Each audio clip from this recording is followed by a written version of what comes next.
Writing may be one of the most hated exercises in a classroom. Rarely do students celebrate when the teacher asks them to do a writing activity. Joy Payton says there is a good reason for that. Much of the writing is often formal. There are requirements for moving through the class to the next class and out of the program, and that requirement is often writing an essay. Payton is with the Center for Applied Linguistics, a language and educational research organization in Washington, D.C. She says dialogue journals are an ideal alternative to structured essays. She says journal writing also can improve learners' language skills. Dialogue journals are ongoing written conversations between two people. They could be between a student and teacher or other English language expert. Or they could be between two English learners if one learner has strong English skills. The writing takes place for a period of time, such as a school term or year. With dialogue journals, learners write about subjects that interest them, and they can write as much or little as they wish. The teacher's job is not to judge the writing skills of the English learner or even correct mistakes. Instead, the teacher is an equal partner in a continuing one-on-one conversation. So there's some sense in which we share the power to introduce topics, to respond, to ask questions, like we would in a conversation with a friend. That's not typically the way a teaching situation works. That was Jana Staton, a counselor education supervisor at the University of Montana. She has done a number of studies on dialogue journals, some in partnership with Joy Payton. One unusual thing about dialogue journals is that there is little or no correction of mistakes. But without correction, how do learners improve their English skills? Payton explains. In this kind of writing, they're writing with another person who's a better writer than they are, whose language is more advanced than theirs. And they're motivated to do it because they're writing about topics that are interesting to them. Learners improve a number of language skills by observing how the teacher writes and then self-correcting.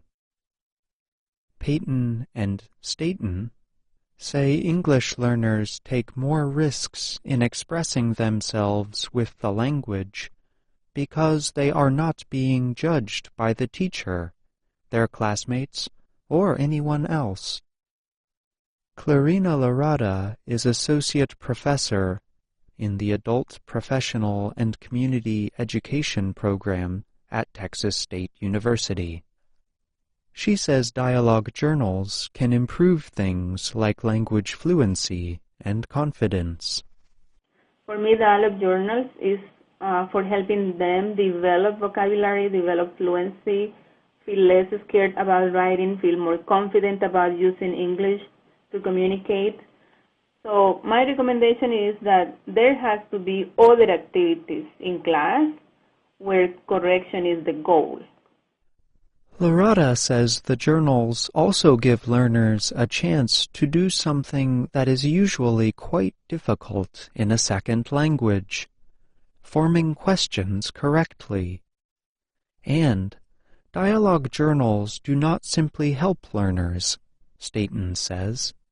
Instead, teachers gain a lot. They learn more about their students, and this can help them feel like part of a community. Dialogue journals are a low to no cost activity. The only required materials are paper notebooks or possibly a computer or other electronic device. If you choose an electronic device, Staten suggests avoiding email and using something like Google Docs instead. She says it keeps a clearer record of the conversation. Blackboard or other online communication tools used by universities may be another method. The writing can take place at the beginning or end of a class or in between two activities. And, Peyton says, it usually only requires about 10 or 15 minutes of class time. The frequency may depend on the number of students and the workload of the teacher. Lorada suggests that if teachers have a large class, they collect some journals on one day and the others on a different day. For subjects, Staten says, avoid the thinking of, I want you all to write about X. Instead, you might start the very first journal by asking the English learners what questions they have, or what they think about what they're doing in the classroom. Or you can simply start with, tell me what your day was like. Once the learners feel at ease with what is expected, the writing can move to more personal subjects, those important to the learner. What does this person want? What are his or her goals and hopes? What is difficult for them, and what would be more helpful?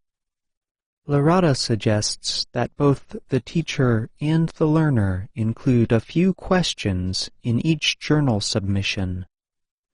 This helps keep the conversation going, because it gives the reader something to react to. She also says ground rules are important before beginning dialogue journaling. One of her rules is to recognize the kind of questions you ask. And, if you see an unwanted question, you have the right not to answer that question and suggest a different subject. The important thing to remember with dialogue journals, she says, is not to be afraid of making mistakes, because even native English speakers make mistakes. I'm John Russell. And I'm Alice Bryant.